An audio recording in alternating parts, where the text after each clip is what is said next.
Hello दोस्तों, Neha talks में आपका स्वागत है। और आज हम पहुंच चुके हैं बोध गया जो कि बिहार में है। और आज बुद्ध पूर्णिमा है। बुद्ध पूर्णिमा के शुभ अवसर पर बुद्ध पूर्णिमा की आप सभी को हार्दिक हार्दिक बधाइयाँ।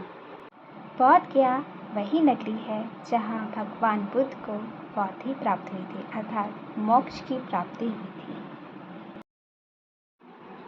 यहाँ दूर दूर से दर्शनार्थी आते हैं और बुद्ध जी के अलग अलग मंदिरों का दर्शन करते हैं। यहाँ कई मंदिर बनाए गए हैं जो कई अन्य देश के द्वारा भी स्थापित किए गए हैं।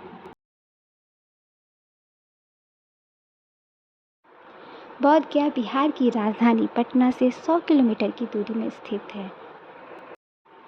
और आपको जानकर बहुत ही खुशी होगी कि हमारे भारत में बोध गया मतलब बिहार में स्थित अपना ये छोटा सा शहर बोध गया, जहाँ पर भगवान बुद्ध ने बोधि प्राप्त की थी, उसे प्राचीनतम मंदिर के तौर पर यूनेस्को के द्वारा 2002 में प्राचीन धरोहर के रूप में दर्जा दिया गया।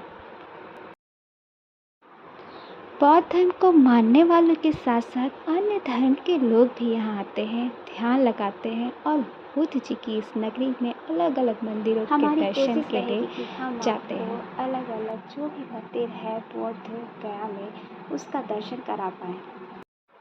साथ ही साथ मैं बोध गया की कुछ जानकारियाँ आप तक पहुँचाना चाहूँगी। आपको ये जानकारी दे दूँ कि महाबोधि वृक्ष के चारों ओर जो मंदिर की स्थापना की गई है वह सम्राट अशोक के द्वारा कराई गई। साथ ही साथ आसपास कई जो मंदिर आपको देखने के लिए इस वीडियो में दिख रहे हैं वो अन्य देशों के द्वारा बनाया भी गया है। जैसा कि आप देख सकते हैं कि अन्य देशों के द्वारा भी जो मंदिर बनाई गई है उनकी कलाकृतियाँ मंदिर के अलावा यहाँ पे थाई मठ, रॉयल भूटानी मठ, बुद्ध जी की ऊंची प्रतिमा, जापानी मठ, आर्कियोलॉजिकल म्यूजियम जहाँ पर भगवान बुद्ध की जो प्राचीनतम मूर्तियाँ मिली हैं उसे रखा गया है। इस संग्रहालय में दूर दूर से टूरिस्ट आते हैं और इस प्राचीनतम जो भी मूर्तियाँ रखी है बुद्ध जी की अवशेष जो मिले हैं उस समय के, उसे अच्छे से संभाल कर इस म्यूजियम में रखा गया है। आप भी बोध गया आए और इस छोटी से प्यारे से शहर को देखें। बोध गया में बौद्ध मंदिर जाएं, आसपास के जो देशों के द्वारा बनाए गए हैं वहाँ जाएं मंदिरों को देखने के लिए। यहाँ की कलाकृतियाँ जो मंदिरों में बनाई गई है उन्हें देखें, आपको बहुत ही अच्छा लगेगा।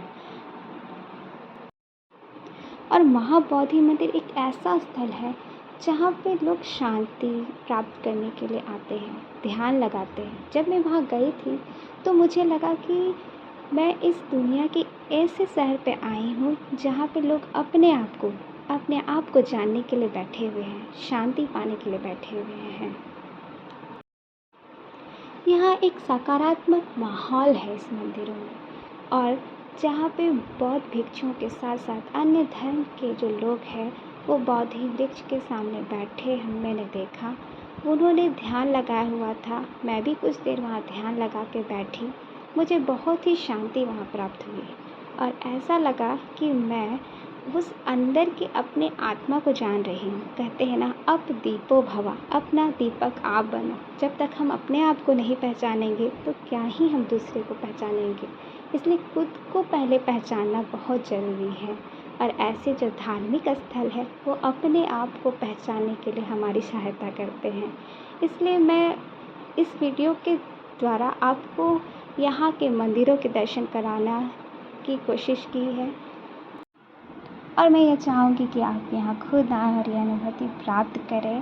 वीडियो अच्छा लगा हो तो ज़रूर लाइक एंड सब्सक्राइब कीजिएगा और कुछ गलती होगी तो माफ़ कीजिएगा।